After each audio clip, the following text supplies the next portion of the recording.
And welcome back to Reunited States, the podcast where we bring rational discourse back to our national dialogue. From Manchester, New Hampshire, my name is Jesse Saywell. And from Los Angeles, California, my name is Tyler Ehrig. And we are here just a few hours ago as we're recording this. A new pope has been elected by the papal conclave. So, Tyler, you have any thoughts on this? I know you are Catholic, so... I do have some thoughts on this, actually, but they're not many, and that's actually, I think, a good thing. So, we have a new pope. His name is Robert Prevost. He is the first American-born pope, I believe, ever. He also has citizenship in Peru, which is a neat little fun fact. And his new name, his papal name, is going to be Pope Leo XIV.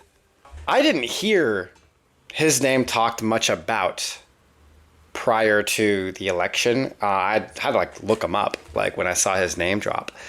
But interestingly enough, there's not much about him, which is probably definitely a good thing, considering the multitude of scandals and issues that the Catholic Church has had for a very long time now.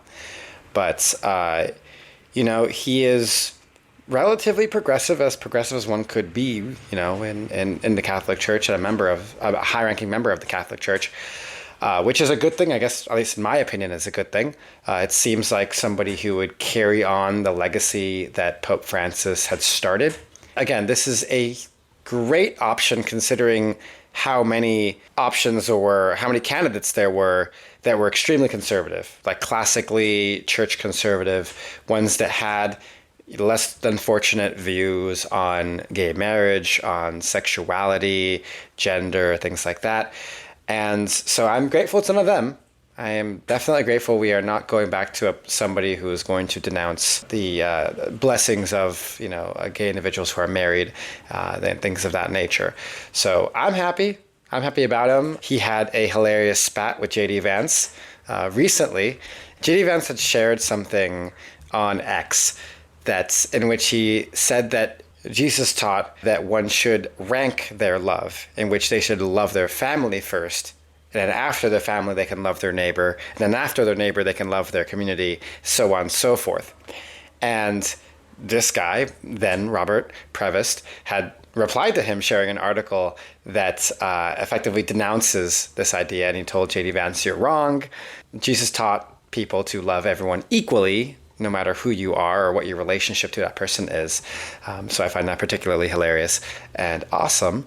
But that's Robert Prevost, Pope Leo XIV. Seems like a good option. Again, a much better option than who we could have had. So I'm happy about it. Yeah. I was also, as I told you before we started this, I was pretty convinced that we were going to get a rather right-wing pope, a very conservative pope, as a backlash to kind of the more, we'll say progressive, but we say that lightly, relating to Francis. As progressive as one could be in the position. Yeah. Yes. I'm generally pretty pleased on the surface with this. I mean, we shall see. I shall hold my own judgment, but I certainly wish the Pope the best.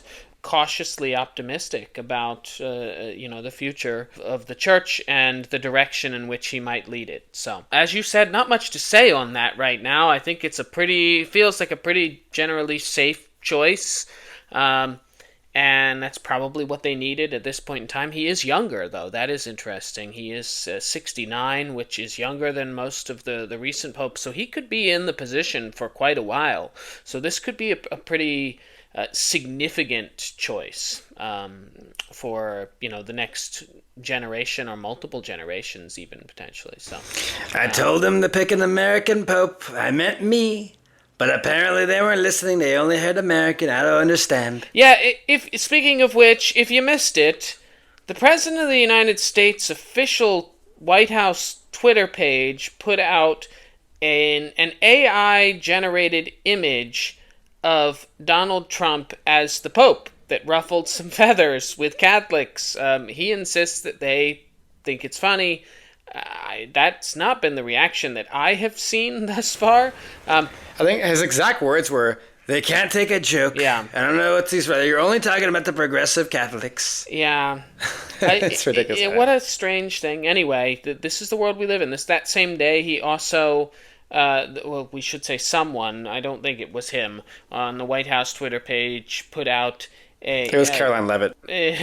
put out a Star Wars image of a very muscular Trump saying that anyone that poses him is not the resistance, they are the empire. But Trump did have a red Sith lightsaber in his hand, which is the interesting little tidbit there. So, yeah, this is the world we're in, where what a crazy thing. Like, I will admit, I laughed hysterically when I saw the Trump Pope thing, because it's so absurd that the President of the United States would be willingly putting this out there. And he says it wasn't him. I don't care. The fact that the White House is putting out official AI-generated images, it reminded me of in the Sochi Olympics in Russia.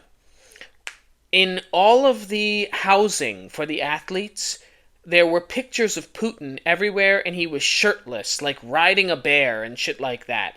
At least Putin shirtless did actually have muscles. With Trump, it's all fake. I mean, he could not be in I remember worse when shape. those pictures would circulate the internet as a joke, as like a meme. In like 2009, 8. Oh, yes. And that's the funny thing is they weren't actually AI generated in those pictures. He was actually, a fit guy. But you're totally right. And He was a KGB agent. I mean, he killed people, yeah, with his bare hands. But it's funny, like he says, I don't know what those are. Like, I've never seen that post before in my life. And I'm like, dude, that is you. You are that Twitter handle. But of course, it's classic deflection. It's always been his deflection. I don't know it. And I have never seen it. No, now I saw it, and that's great. I love it. It's lovely. But it's this kind of like shit posting that is so frustrating, because people are going to say, oh, we talk a lot about smokescreens here, so you might be listening to this being like, why are you talking about a smokescreen? Because, yes, it's a smokescreen. We're not really talking about it in the sense where we believe it, right? Or we think it's some sort of grand conspiracy. But it is a disturbing trend that the White House, the official White House correspondent, social media correspondent site, is putting out falsehoods, like actual lies in the form of AI images, whether that be as jokes or as, well, you shouldn't be posting a joke anyway. You're at the White House. Like, you shouldn't be joking. I don't know where this came from, that it's suddenly okay to post ASMR, ice fucking arrests and things like that, deportations. It's ridiculous. Oh, Jesus. Like all these things, like posting those the Valentine's Day posts that were about deportations. Like, this stuff is nasty, and yeah, it's a bit smokescreeny. They want people to talk about it to deflect off of the fact that Trump's ruining the economy, but it is a problem in itself that this position of importance, of power, of one's respect is treated as a joke. Yeah. It's sad. Trump used to share stuff like that all the time when he was running. Yeah. He would post AI images as jokes. He would post these things, as he would post weird things that were meant to be taken unseriously. And as a candidate, he is allowed to do that. His personal handle, sure, why not? Post whatever the hell you want. I don't care. If people think it's funny, by all means, it's clicks. But you can't do that anymore. And it's so frustrating. The Star Wars thing is, I'm a Star Wars fan. That thing's it pissed me off. I'm like, it's just, why are you doing this? This is so dumb. Like, that's the kind of image that I would find on Facebook, shared by like a crazy uncle, and I would laugh at that joke, being like, you crazy uncle, sharing some stupid thing about Trump, like, not the actual thing, not the actual position, the actual White House. Oh, my lordy. Yeah, let's just remember that a couple months ago, they shared that AI-generated imagery of Gaza, having been, like, turned into the Riviera with, the Trump Hotel and all. It's just craziness, so... Clearly, inappropriate and beneath the office, but there's so many things that he's been doing and has been doing now for a decade that are beneath the office. And you're right. In the grand scheme of things, the AI is the least of our problems, the AI images. What I will say is, I do want to bring up that, last week we talked about a certain Stephen A. Smith and his viability as a candidate. And we were talking about that on Wednesday before the town hall. And of course, that evening, Donald Trump got asked by Bill O'Reilly what he would think about Stephen A. Smith running for president, and he gave a series of effusive comments about Stephen A. Smith, saying that he thinks he, would be great and he can communicate and yada, yada, yada. Stephen A., of course, responded by saying, I'm not falling for it. If Trump thinks I'm good, that maybe then clearly something's wrong. But it was interesting that you found Stephen A. Smith then, as a presidential candidate, became a big topic in the news right after we had talked about it. And you mentioned something after watching the town hall, and I want this on the record here.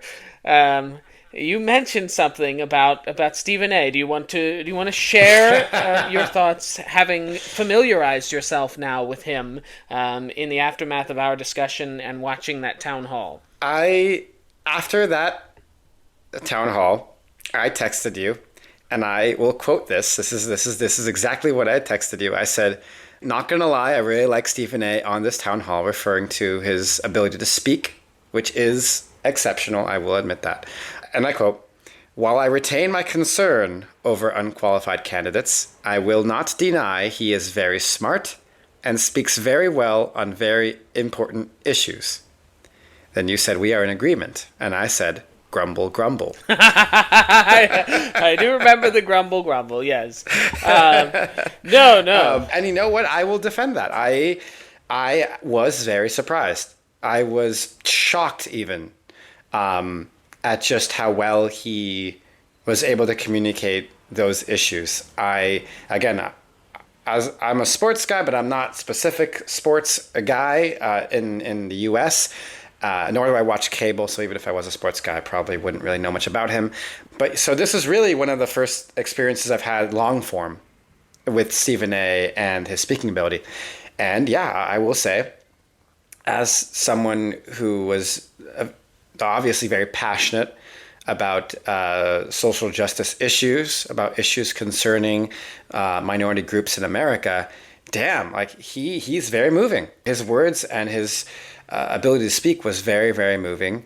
I did feel a kind of twinge of Obama-ness in the sense of how he was able to kind of emotionally move those concerns to the forefront of my mind.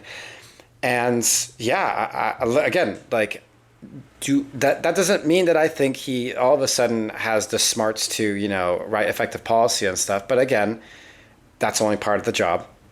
And I will admit, the part of the job that is about saving face and being an electable candidate, yeah, I can see him having that. I can very much see him having that. So sure, I'm eating my words, man. Live on air.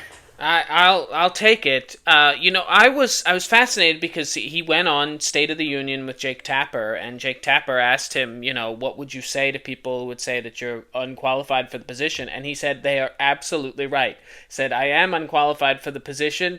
I would have to learn a lot of things, and I would not want to run for the position. I don't want to run for the position, but if there is a belief that I can bring some sanity essentially back to Washington, and he talks about kind of the frustrations he has had with the extremes in America, and he said, what Americans would know from me is that I would care about, putting them first, and I am on the record for a long time of caring about these issues. Again, do I want him to run for president? No, but I will say, after last week where I was kind of like, I don't think he's running, I think he's running for president. And not only do I think he's running for president, I think to me, it's no longer is he a viable candidate? It is, can he get through the Democratic primary? could he actually get through a Democratic primary? Because I think as a general election candidate, I believe he would win. I'm not sure there's another candidate in either party that I think would win.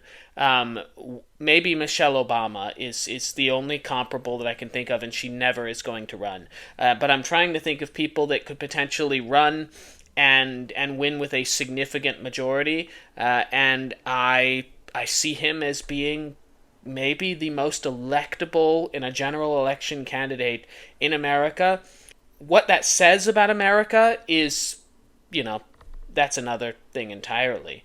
But I do feel like he's going to run now, because I think that there is going to be such a desire to find a centrist that can come in. And he basically said what I said last week, which is that if he ran with the Democratic Party, he would have to take over the party in a way. I think he used the word purged. He was referring either to ideas or to candidates relating to the far left. But yeah, it's an interesting thing that it exploded, right after we were talking about it. I'm sure that everyone was listening to our podcast, and that's what got the discussion started. But no, in fairness, Hey, it's not the first time that's happened. it is true. I'll give myself a little bit of credit there, as I'm known to do. But I do think I just had a pulse on this one, and I reached out to you, I guess beginning of last week, and said, I think we should talk about Stephen A. Smith. I think you were like, the basketball guy?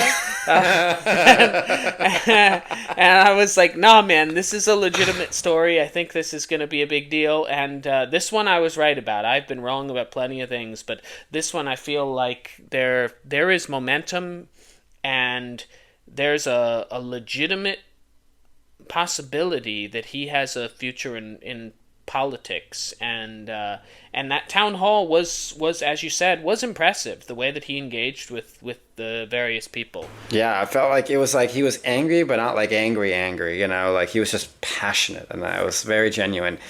And, Stephen A., if you're listening to this, I'm going to give you 2 quotes right now. If you have any doubt in your mind, I'm going to give you 2 quotes, okay? First one's by Plato. Only those who do not seek power are qualified to hold it. And the second one's from Dune. A great man doesn't seek to lead, he's called to it. Wow. Okay. I mean, that seems like, first we had Trump saying he should run, and now we have Tyler Ehrig saying that he should be called and answer the call. You heard it here first, folks. I am really intrigued to see whether this is a blip or whether this maintains. He will not stop talking about politics. That's for sure. This next election will be a good litmus test for if that's even a feasible option. If people do want and are okay with somebody with less experience, but more of just, that star power, because it is or should be an open primary, right? It is going to be completely, there is no incumbent. Hopefully, knock on wood, there is no incumbent. So it will be just Republicans and Democrats all vying for spots. So this will be the most challenging format in which you can win the presidency, right? It's so much harder than just beating an incumbent, because usually that's either really easy or really difficult. Versus an open primary where everyone kind of has that same footing. Yeah, it's interesting. I mean, you mentioned incumbency. I mean, incumbency is such a difficult thing to have now. We are in this period that is so similar to both the period in the 1830s and 40s in which candidates could not win re-election. We just tossed one out, and then also post Reconstruction. Really from the end of Ulysses S. Grant's term all the way up to the late 1800s, we just were tossing out candidates back and forth. We would go from one party to the next to the other. We do go, which is normal. That's normal for, if you look at American political life, right? We kind of like to flip flop through not extremes, but from party to party. Yeah, but we do. The thing that's interesting is that for most of the last 75 years, incumbency has been a very beneficial thing. really for most of the last 100 years, or more, incumbency has been a big thing at the presidential level. If you look, most presidents got reelected to a second term, and that has not been the case. Obviously, with Trump, Biden, Trump, we're going to have a new president. We're rotating back and forth here. But if you look at that before that, I mean, Obama 2 terms, Bush 2 terms, Clinton 2 terms, Bush Senior 1 term, but building off of Reagan, which was 2 terms. You basically had 3 terms of Reagan there, essentially. You had Watergate in the middle of there, but before that you had Johnson in 2 terms. You had Eisenhower. You had really going back all the way through to Truman, FDR, 4 terms. We were re-electing presidents, and we are now back in an era where incumbency makes us want to kick people to the curb. We're just so mad at whoever's in power that we're throwing them out, and that's The country has ADHD and they just can't. Yeah. They can't live with the same decision for longer than a few years. yeah. I think we're just exhausted by it. By the time we get 4 years in, we're just mad and exhausted that nothing seems to change or get better. So speaking of mad and exhausted, I wanted to talk about something that you shared with me, and I kind of want to have a conversation about this. And this is regarding John Fetterman, Senator John Fetterman. Jesse, remember you sent me something from News Nation, from Cuomo's News Nations, about yet another kind of incident occurring with John Fetterman, which he's getting attacked ruthlessly, even from far left voices. Right, his previous chief of staff, it seems like, and many other voices in the far left over decisions that he has made in his tenure, and that, God forbid, he agrees with with Republicans, with Trump about something, and he votes alongside them. And when I saw the clip that you sent me, it kind of sparked something where it's indicative of this, reliance on partisanship, this obligation almost that career Republicans or career Democrats have an obligation to be fully on the side of the party, not the people that they are representing, and not even their ideals, but their party. The party as an actual business entity, as a physical, thing. And I feel like this has been growing for a while. I think the John Fetterman thing is kind of like the culmination of it. But, this kind of made me think a lot about the balance between partisanship and effective government leadership. Where is the line? Because yes, there is a level of partisanship that is necessary, in politics. It's kind of the name of the game. But not at the expense, or it shouldn't be at the expense of effective government leadership. And now we are seeing that both parties are more than willing, in fact, they are pushing for one-sided, complete partisanship over effective government leadership. They would rather a government be ineffective so long as it is run by the opposing political party. And I wanted to get your take on this, because to me, this highlights what is inherently wrong with the way our political parties operate. And it's part of the reason that so many left and right-leaning, mostly moderates, but some extreme wingers as well, but most of the left and right-leaning moderates that we know hate the Democratic and Republican Party. They loathe it with a passion. Like, there are people who will be, you talk to them about policy and they will be clearly either left or right-leaning, right, in terms of what they agree with, tax policy or social policy, right? But if you ask them, are you a Democrat or are you a Republican, they'll say, no, I hate them. I hate them and I can never be associated with them. Why? Don't you agree with them? No, I can't support them because of what they're doing to the government, because of how they operate as an entity. I hate the partisanship. I hate that all they do is try to bring down other people, or rather bring down the other party. And because of that, because of how vitriolic almost they are to each other, these moderates, just they would rather not be associated with them at all. then and be like a member of the Green Party or the Libertarian Party or something like that. Not even because they agree with them more, just because they really don't like the way that the main two-party system in America operates. And yeah, I mean, a lot of them would just sooner throw their vote for a third-party candidate in the general election. And we've seen how that can be very consequential for elections, whether it swings left or swings right. And I think they have a point. I think they have a point to be angry. And I think stuff like this is a big reason why. When you have, I guess we'll talk about Democrats specifically here. When you have the Democratic Party eating their own, so much that it's just taking up all of their like resources to bring down a member of their own seat. For what? For thinking that he's trying to help the government of the United States operate more effectively, something that we should all agree should happen, because if it doesn't happen, then, you know, everyone's screwed. But I guess the party doesn't care about that. It seems like the party is more hell-bent on making sure that Trump is ineffective and the government is as ineffective as possible. And they'd rather that happen than at least try to reach over the aisle, try and get votes on the other side to agree to something so that the American people can benefit from some sort of legislation that helps us. This is not folding to Republicans. That's not what we're talking about here. We're talking about talking to them and trying to reach a happy medium, something that we can actually pass bipartisanly.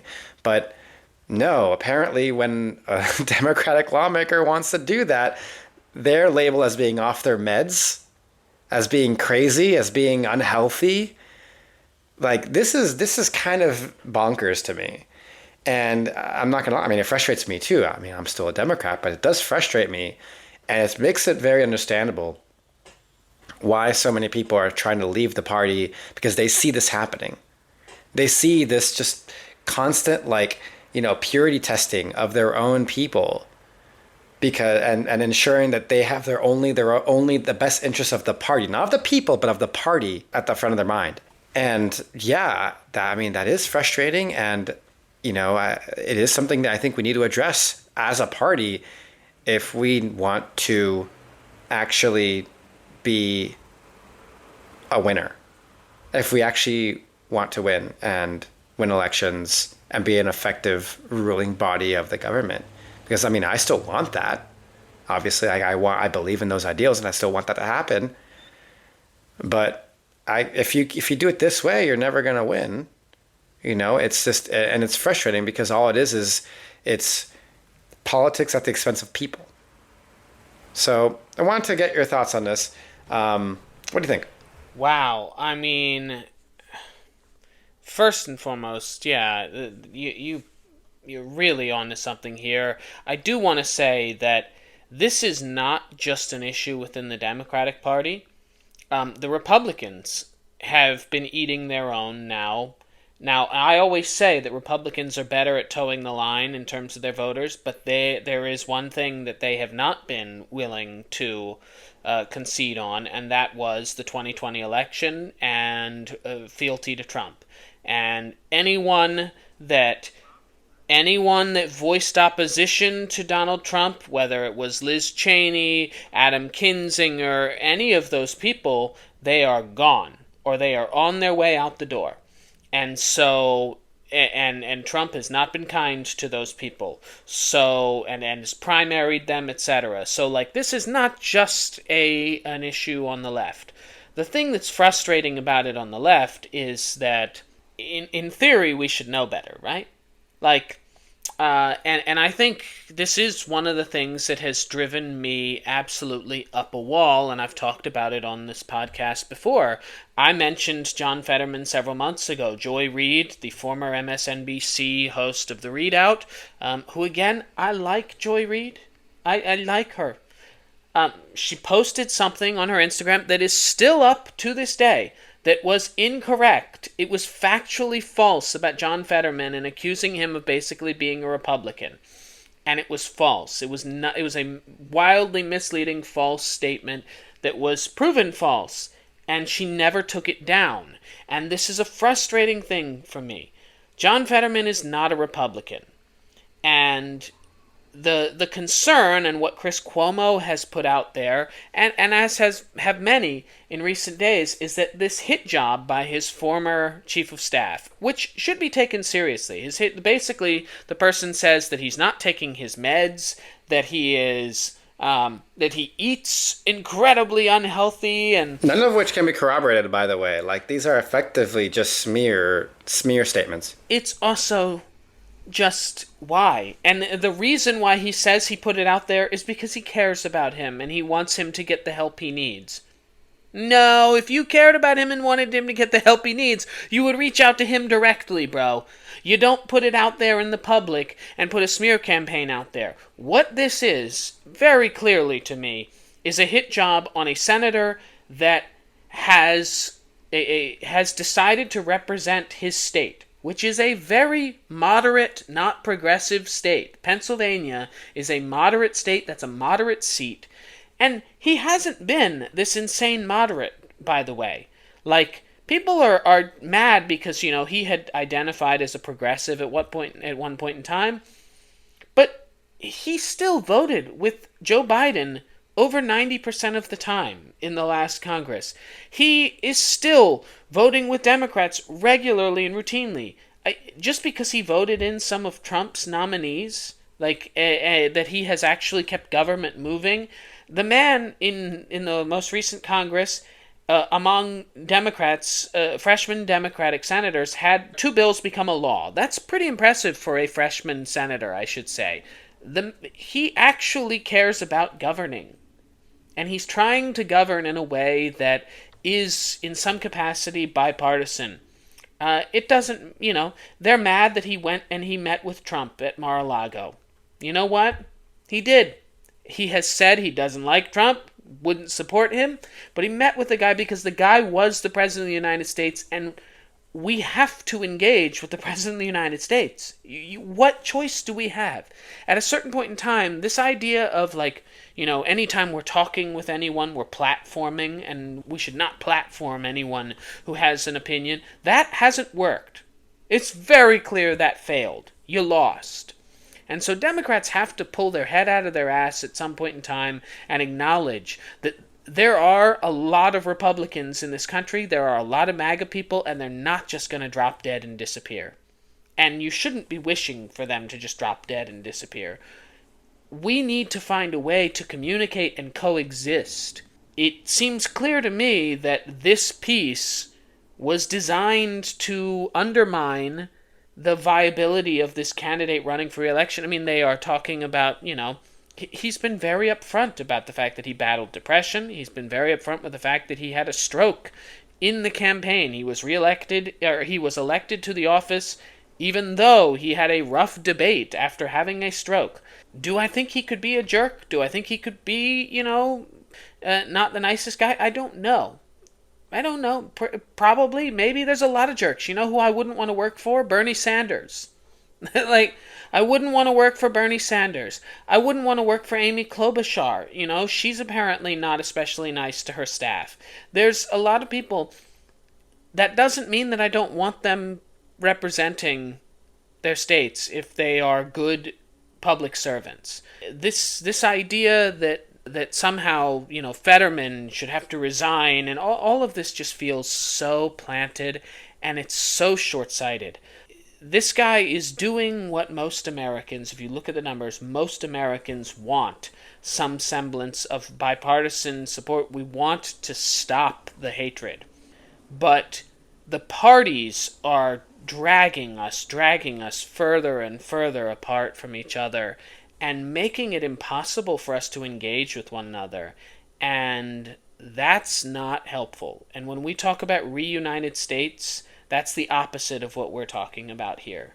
And so you make a great point on this. I'm frustrated. Again, it's not just the Democrats that do this. And maybe it comes out that there is more truth to a lot of this than what I think. And I'll eat my words on that later.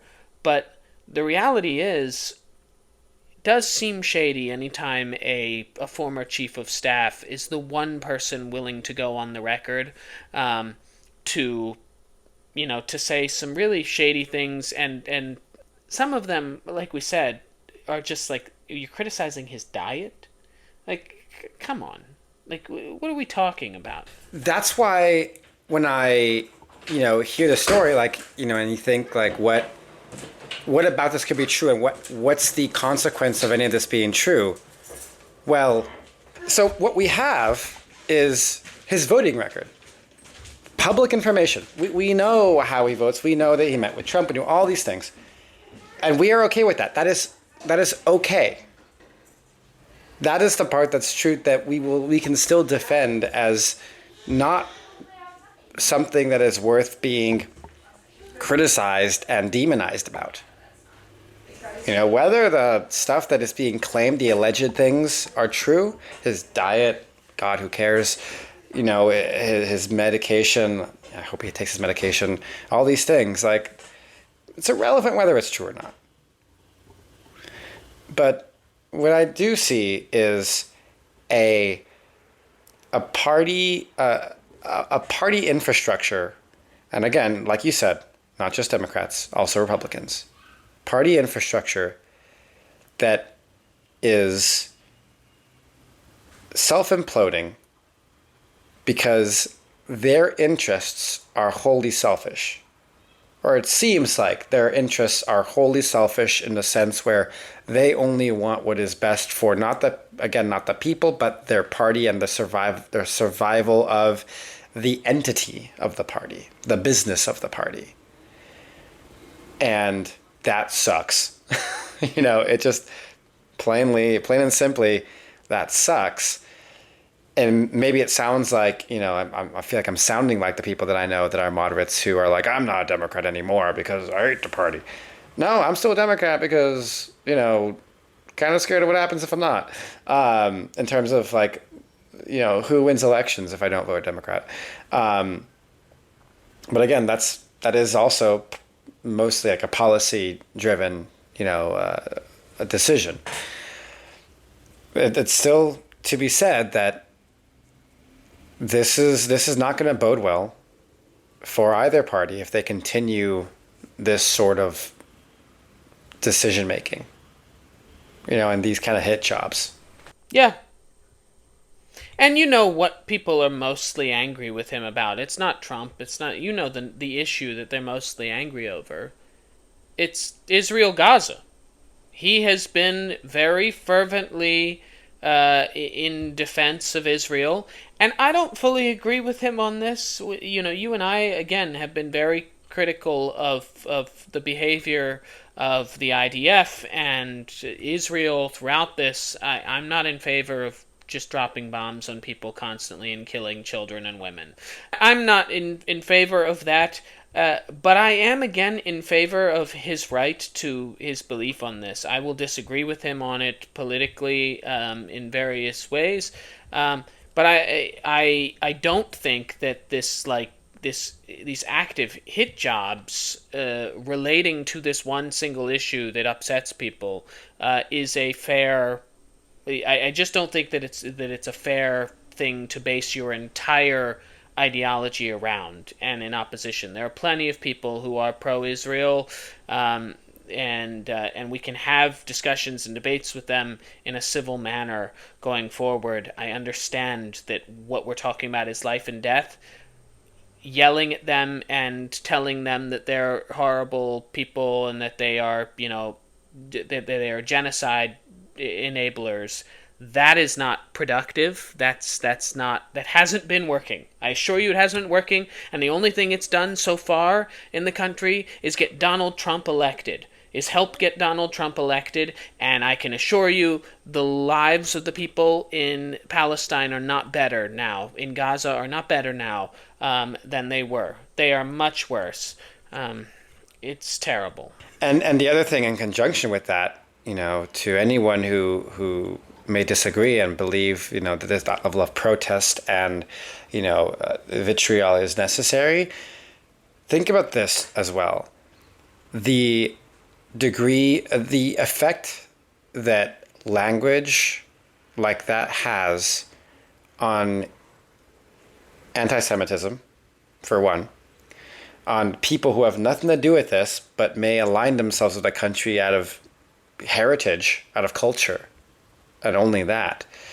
This is similar to what happened after 9/11. We were so anti-Middle East because of 9/11. Again, something that was operated by a terrorist group, not the country, a terrorist group with a cell within the country, a group of people that has a certain number of beliefs that is not reflective of the entire country, but only of themselves. That is, taking off some bastardized understanding of their religious text.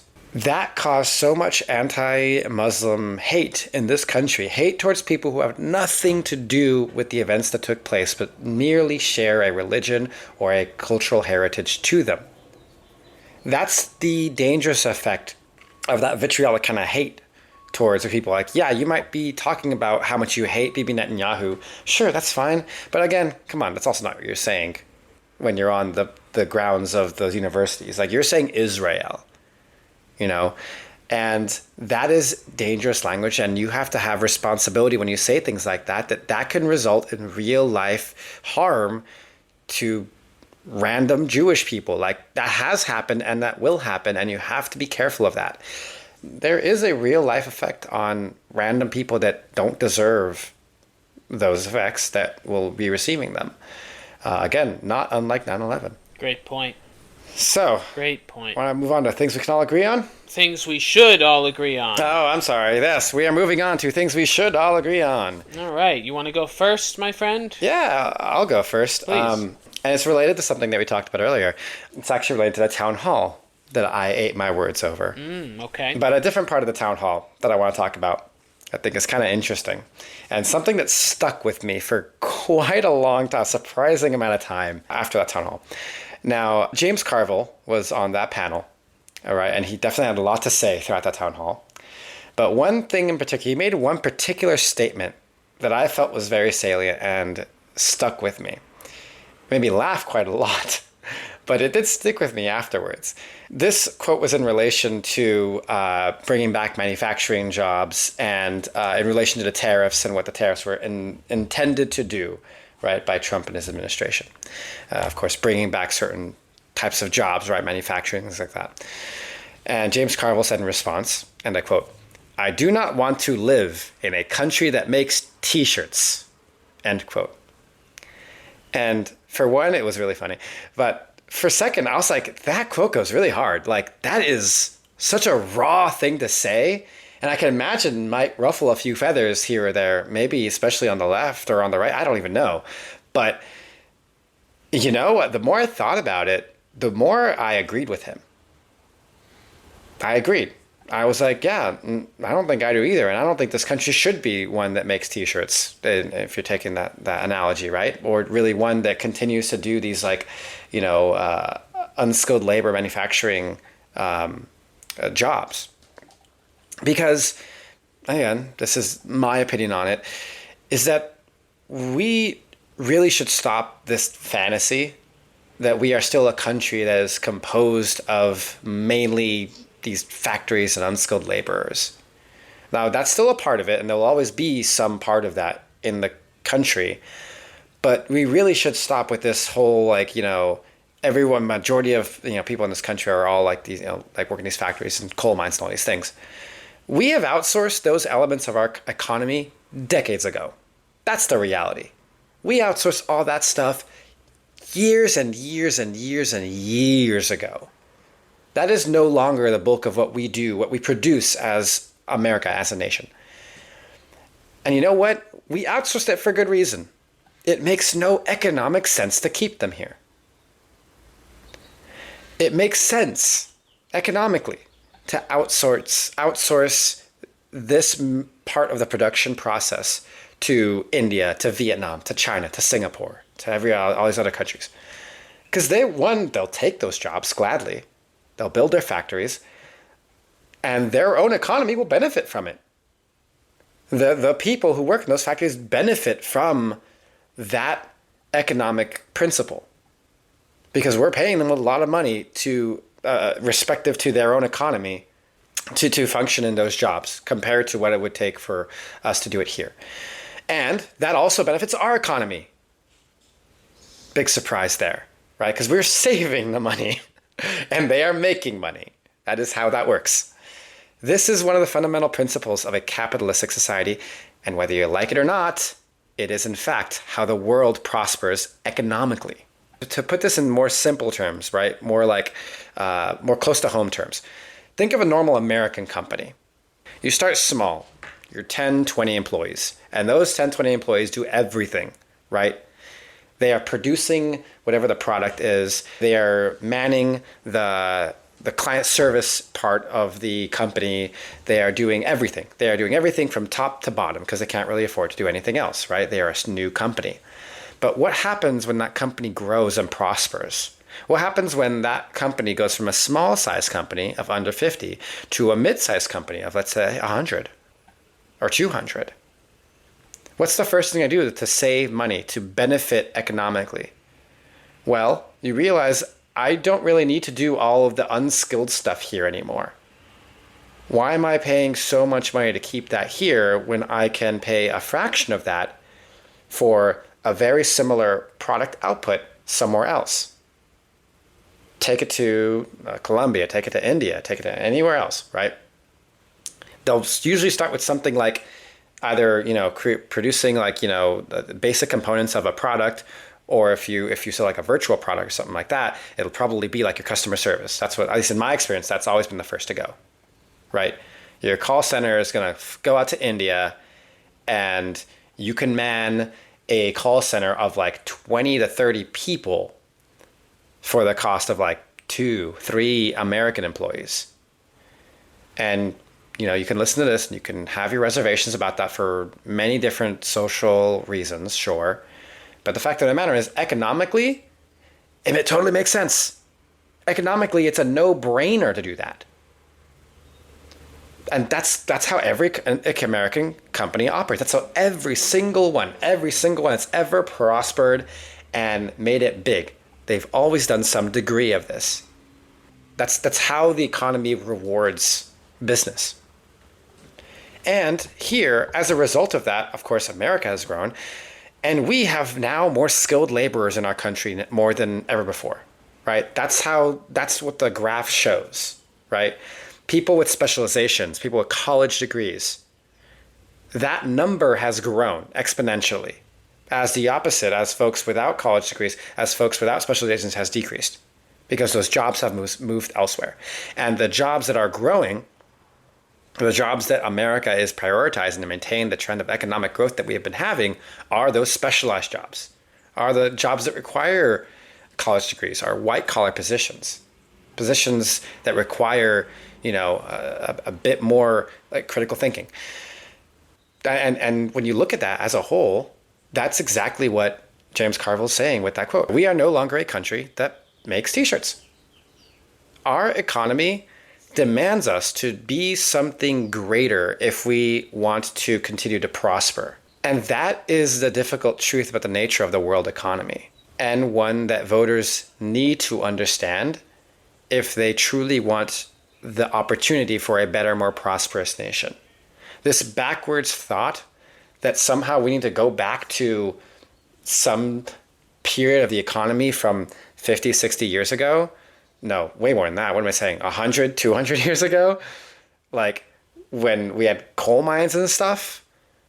No, none of that makes sense. Like, it doesn't make sense for the ecosystem. It doesn't make sense for the economy. It doesn't make sense for anything. That's why, like, when you let the economy just operate on its own, that's the trend that we see, right? We may invent machines to take the place of unskilled labor because that's cheaper and that's more effective. And that is what works. That is the puzzle piece that fits in correctly with the world economic system that we have. Something that we cannot change, by the way. We can't change that. We can only work within the confines of that system. And so to introduce something that all of a sudden holds friction with that economic principle, with the economic system of the world, yeah, no wonder the markets are failing, because that's not how the markets work. And like it or not, because I know I'm forgetting a lot of stuff that people are gonna like talk about and people are gonna yell at me about. Oh, well, the sweatshops and da da da da. Yeah, I know that stuff exists. It's unfortunate. I get it, but that doesn't make this point any more true. That if we want to succeed as a nation, if we want to prosper as a people, we have to fit into the economic design the right way and not run counter to it for the sake of political clout or whatever it is you're trying to achieve. That's all I got for you. Great points. Fantastic, honestly. Just James Carville, like him, hate him, every once in a while he has real bits of wisdom that really do make you think. I do have one favorite James Carville quote, and James, if you're listening, I'm sorry for the bad impersonation, but the only person that ever stumbles is a guy moving forward. You don't stumble backwards, you stumble forward, and you never stumble when you're stationary. So don't worry about stumbling, keep pushing it forward. I love that quote. I used to have that on my office, sitting on my office. James Carville, man that I bumped into in Paris once, and he made a funny joke. He is, whether you like him, you hate him politically, he's been a national treasure for a long time, and that quote you mentioned about the t-shirts is a great quote. So I want to discuss on my things we should all agree on here. Look, I've talked a lot about the idea of positive masculinity, about showing up as a man in a way that's grounded, generous, emotionally literate, not driven by domination. I've also said, and I still believe, that real feminism doesn't mean hating men. It means uplifting everyone. That includes men.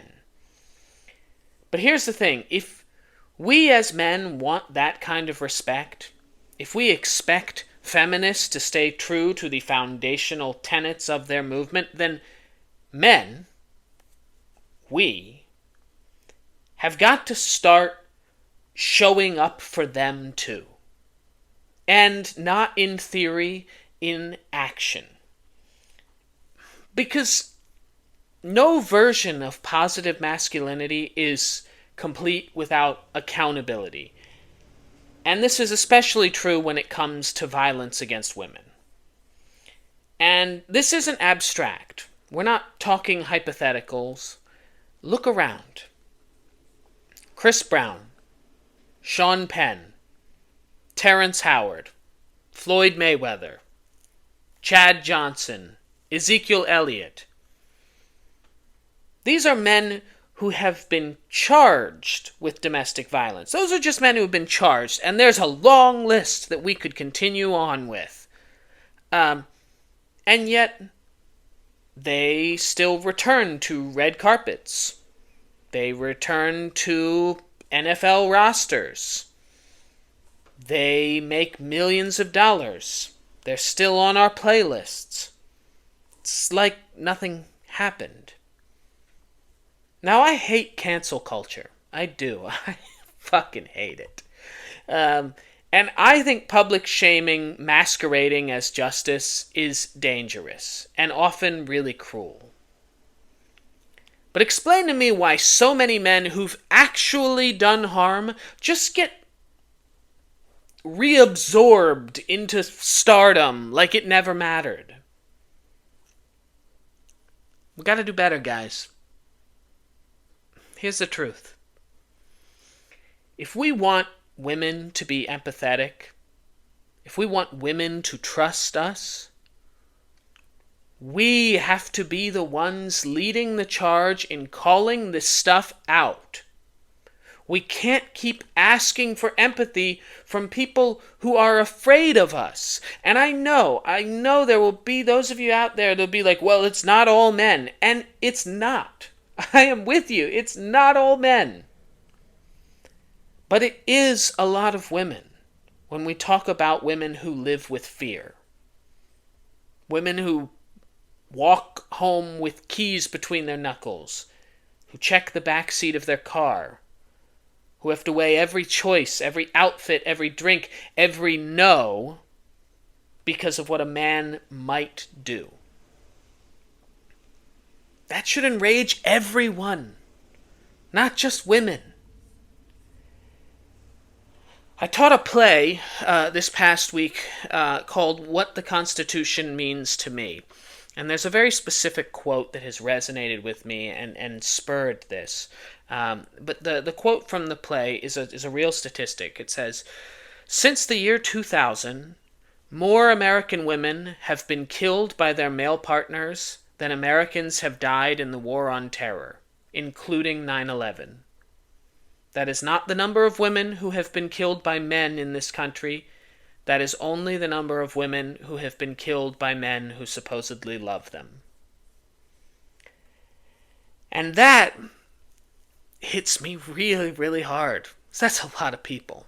And that's just the people who have been killed by their partners. We gotta do better, guys. There is no option. We have to do better. So maybe it's time we stop getting defensive and start getting loud for once. Getting loud about the right things. Maybe it's time we stop trying to prove we're not the problem and start proving that we are part of the solution. Because being a man isn't about strength. Positive masculinity can be about courage. And if you can't find the courage to stand up to another guy who is abusing a woman, who is making a woman feel unsafe, then what are we even asking women to stand with? We have to do better. That's what I got for you. That's a beautiful point. That's such an important thing to keep in mind. And, it's just something that is so frustratingly lost in our society, not just America, but, globally. Just something that just, I don't know why, I don't know what prevents us from kind of like being the bigger person situations like that. Like it's so frustrating, but you make such a great point. It's just something that's that reality that women are always having to look over their shoulder at any given time, especially when they're alone. That's such a privilege that men get, that they don't have to do that. That's not even women that have gone through something before. It's like women who have been fortunate enough to never experience any sort of abuse or any sort of attack or thing like that, still do that. That's how common it is. That is just how ingrained in their consciousness as a necessary thing to do, that people who have been fortunate enough to never experience that, still have all the defensive mechanisms in place. And it's more of an indication of how bad of a problem it is in our society. But we gotta do better.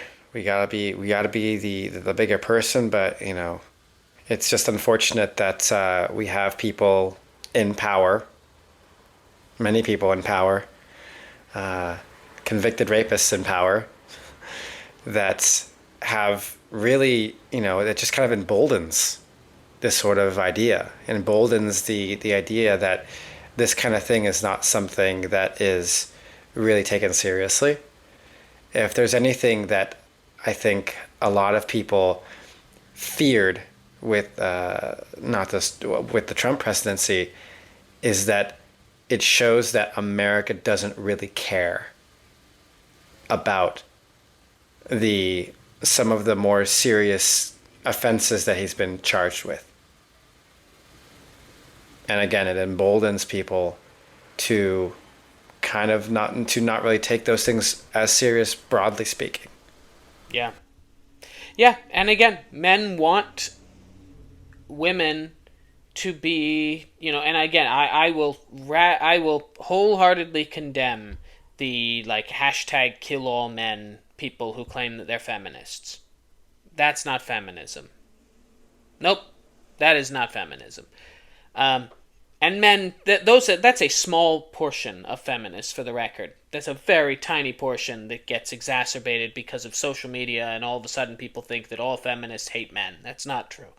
But if you want women to start caring about these issues that we care about, which is that men are 3 times more likely to commit suicide, they are not as upwardly mobile, they are not dating. Young men are not dating. They are not finding partners.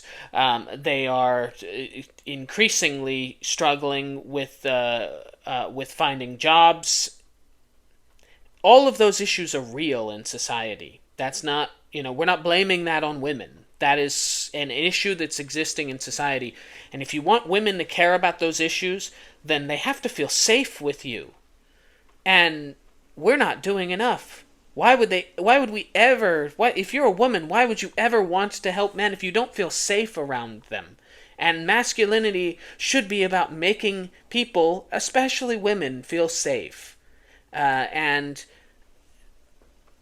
I'm so tired of it, and I will openly admit that, I watch sports sometimes, and in the past there have been athletes that I have largely just kind of, that happened and I didn't think about it.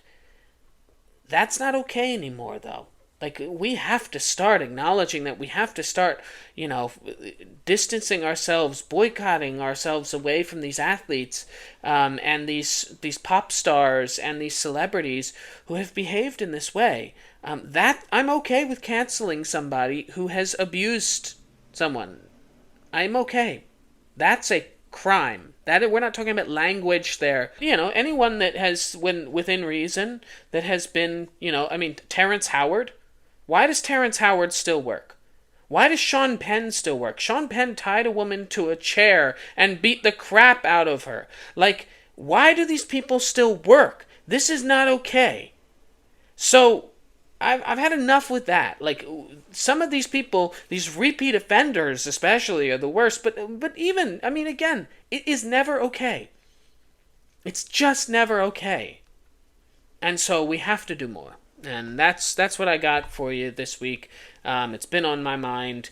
I read that play, and there was a part in the play where she's talking about, she was in a car with a man, and things were escalating, not necessarily badly, and she says, I'm 99% sure in that moment that he would not hurt me. And yet the thought that was coming to my mind was, stay alive. The fact that that is a thing that women have to deal with is not something we deal with. And understanding that, and understanding that we have to have empathy for that and be able to start trying to make them not feel that way. If we are ever going to expect them to care about our issues. And so that's the bargain there. Start making women feel safe, and then they can start making, helping to young men to be more secure in society. So, do it. Just do it. Great points as always, Jesse. To everyone listening, I hope you found this conversation insightful. I hope you learned something. If you did, please let us know. And if you didn't, please let us know what you would like to learn about. And we'd be happy to engage with you. You can follow us on Instagram at Reunited States Pod. You can find Reunited States anywhere you find podcasts. And if you find it somewhere you don't, then let us know and we will put it on there. But as always, from Los Angeles, California, my name is Tyler Ehrig. And from Manchester, New Hampshire, I am Jesse Saywell. And this has been Reunited States. Come to the pod, John Fetterman. That's all. Only after Chuck Schumer. When the whole world has got you down and there's no one else around, turn that frown right upside down and turn on the pod.